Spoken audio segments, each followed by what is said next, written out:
A lot of times I have people tell me things like, well, Tony, you're successful in your life because, after all, you're so motivated. I'm just lazy. I tell people, you're not lazy. You just have infinite goals. What we want to do here is get some goals that'll drive you, some goals that got some power behind them. And the way to do that, realize that right now you're about to create a real future that can make a major difference for you. That right now you're not just writing words down on a page, that even though you don't know how this is going to happen yet, that if you get something that you really want and you make it strong enough and you find strong enough reasons, you will find a way. I've done goal-setting workshops like this and seminars for years. And what's amazing is the kinds of results that people generate. I remember where a woman stood up and said, I want to set a major set of financial goals, and that's part of what we're going to do in this workshop. She said, I want to make $100,000, and I want it in the next 7 weeks. The challenge I had when she said this was, hey, wait a second.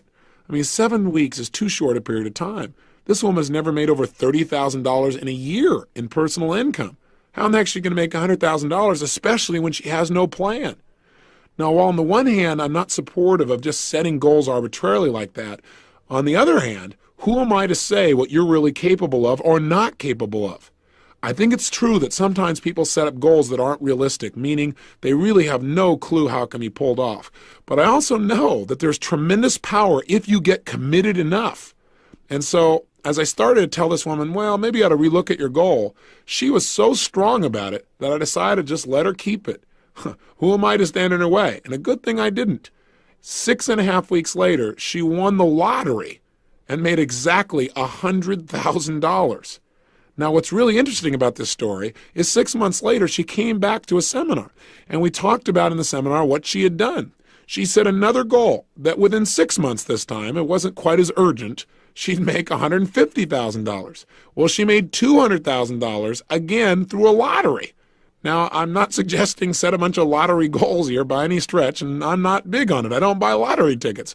But I just want you to realize there may be a level of understanding about how to manifest goals that's beyond what you or I consciously understand. And this woman certainly was pretty good at it. She's not the only person. I shared her story one time, and a couple from Detroit listened to the story and got really inspired. And they just said, hey, as long as she can get this, why doesn't she ask for bigger numbers? We're going to do this thing, and we're going to make $1 million. And I got to kind of grit my teeth, and I said, look, that's not what I told the story for. But they got so into it, and they followed all the instructions. They set their goals, they got strong enough whys, they created the pressure, and they did something else that I teach. And that is to make your goals so real, once you know what your goals are, to make them so real in your mind that it feels as if you already have them. When you get to that level where your brain actually believes it's already happened, something clicks. And oftentimes, within a short period of time, that goal becomes realized. I mean, in physical situations, things start to happen. I know this sounds metaphysical, but all I can tell you is it's worked in my life and it's worked for other people. This couple went back and started telling people they'd won this lottery. And I kind of, quite honestly, got a little upset. They said, look, you said make it real. It's so real for us now. We have a hard time distinguishing. And sure enough, they did not win the lottery 2 times in a row. But the third time they won, and they won over $1 million. Their story's pretty legendary in our alumni group in the Detroit area, and in fact, across the country. So I want you to know that people around them said they were nuts, but they understood the power of being able to create something first in our mind. Everything around you in your life right now started out at one time as a thought. Think about it.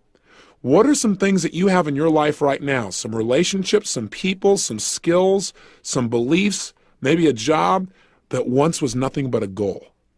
You're in that same moment now of creation.